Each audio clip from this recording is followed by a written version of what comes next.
Hey everybody, we're back with another episode of How to Play Minetest. In this episode, we're going to work on the road from the train station to Hogwarts. After the last Let's Play that I did, it became kind of obvious that needed to happen. So, we're going to grab a bunch of dirt here because we might need it. And see if we can't get that road done so that we have a smoother transition. Let's see, probably need my basic tools here, from the train station to Hogwarts. Eventually I would also like to get to the point where we have Hagrid's hut done, and also move our workshop inside to either the Slytherin common room or maybe the Gryffindor Tower, something like that, so that we can start inside the castle. That way we're not wasting precious time getting from our workshop to the castle. Alright, I'm thinking the best way to approach this is probably going to be starting at the front doors and heading out to our train station area over here.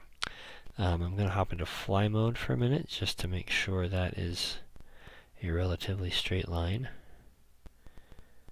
Okay, looks like I have to weave a little bit at the end here, but that's okay. Ooh, epic drop there. That could be fun. Alright, so we're going to start over here,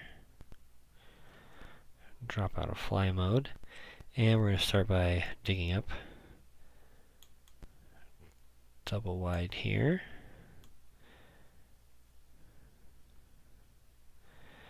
And we're just going to go one block deep out this way. And then eventually we'll do a little swerve off to the left there. Eventually we also need to do Hagrid's hut, which is going to be out in that area towards the quote-unquote Forbidden Forest. So that's where that's going to tie in at.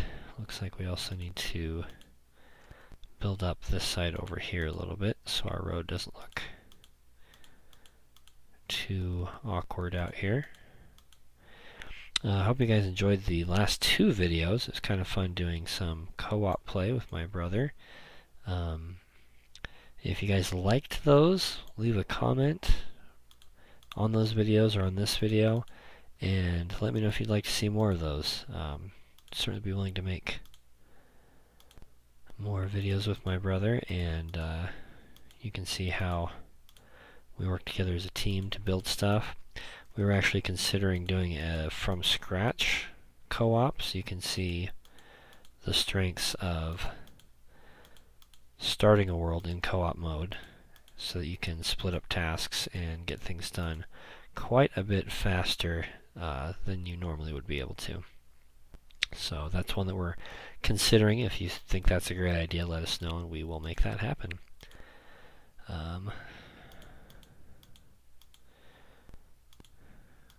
Do quite a bit of landscaping here to get this where we want it.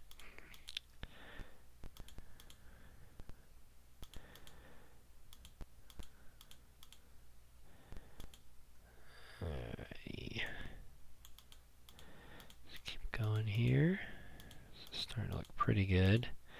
And then once we get over to this side, we'll have to landscape that down to something that looks a little more natural. Alright, we need to chop some of this stuff out here.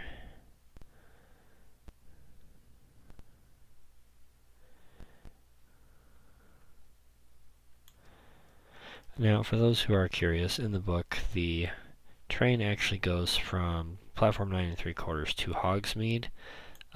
Obviously, that's a really big thing to do, and on the scale that we're building it, didn't make a whole lot of sense, which is why we opted for making it the way to get from Hogsmeade to Hogwarts, just so that we can go back and forth and pull resources from our other houses that we've already built that have resources just sitting in them that we may need to use for the castle. So that was one consolation, if that's the right word, that we chose to do in order to make things play a little bit easier. Let's see, we need to weave over here quite a ways, don't we?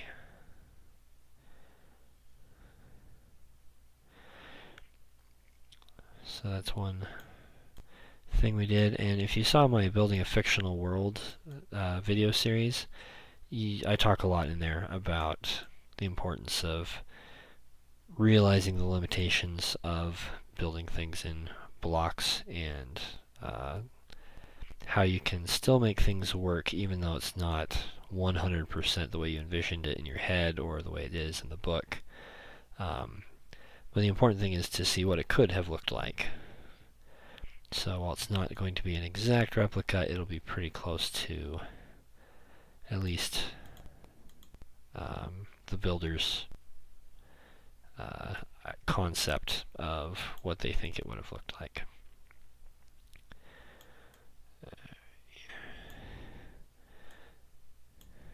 Make sure we get a nice wide turn there. Okay.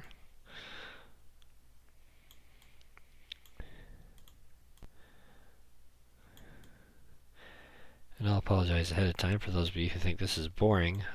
Sometimes you have boring stuff that you need to get done. Alright, I'm going to start getting complicated again because we're into some stone. Ching, chings right there.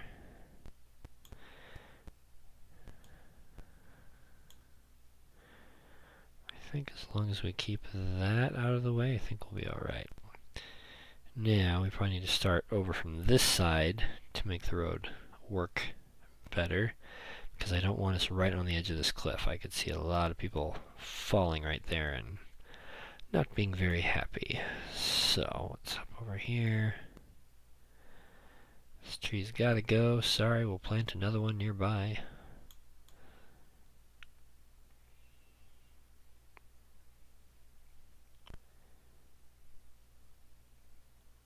Here we are.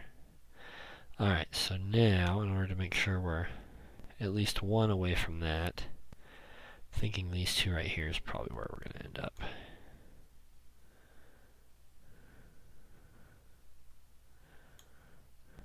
Oh, look.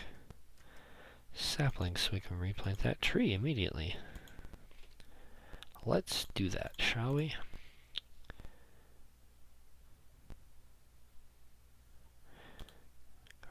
Guess, and then maybe another one up here, so it's not just this barren lane that they're walking up to get to the school. Okay.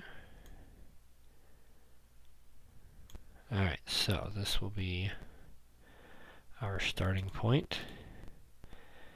And I guess we'll start at ground level so that we're doing the whole thing here.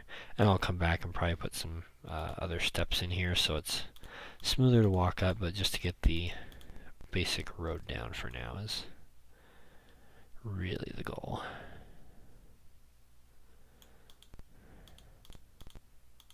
Oops. Don't worry, I brought plenty.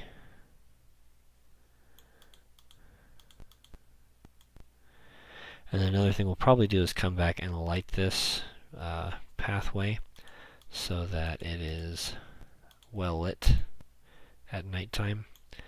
It's one of the best ways to keep monsters out of the places you frequent is to light it up. And since we activated monsters on our world, that's something we have to think about.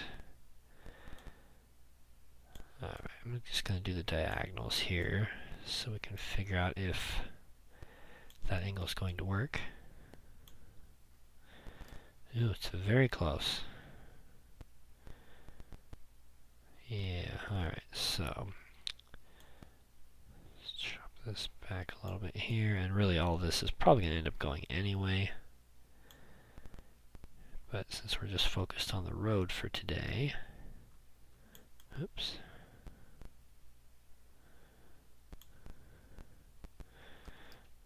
Okay, now the other diagonal here.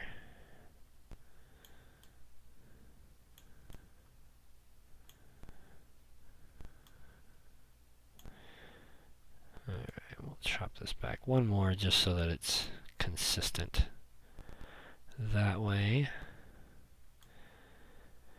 we'll chop out the middle, and then we can just brick the rest in, and we'll be done.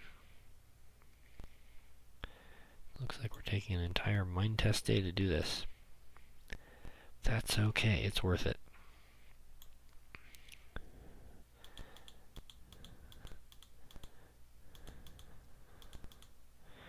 And this is just one approach to doing roads as well. I'll throw that out there.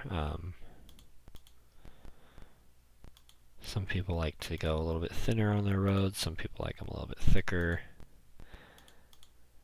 I like it to feel as natural as possible so that as you walk along the road, you're not like, okay, this is really skinny, or I feel like I'm going to fall off. So it looks like this is actually a lot more natural than as wide as I dug it originally, which is okay, because we can always fill that back in. That's why I did it the way I did, so that I could make it work. Alright. That joint is a little bit awkward there, though. It's almost like we need to do that. Yeah, that's looking a little bit more natural there. Look at this diamond path. Guess I kind of did the same thing there. Whoa, hey now. Monsters.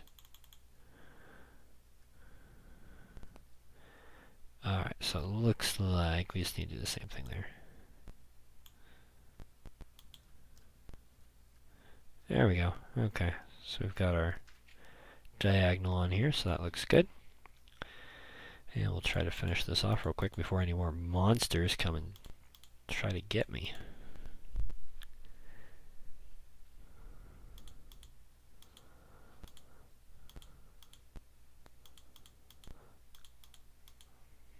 The end is in sight.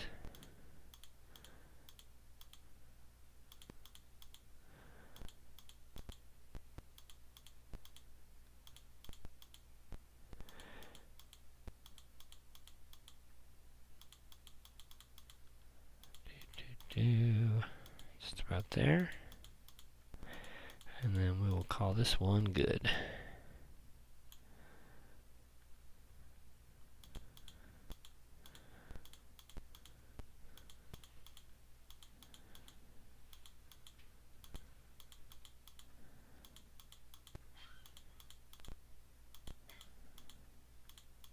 Alright, cool. So now we have our road from the train station to Hogwarts.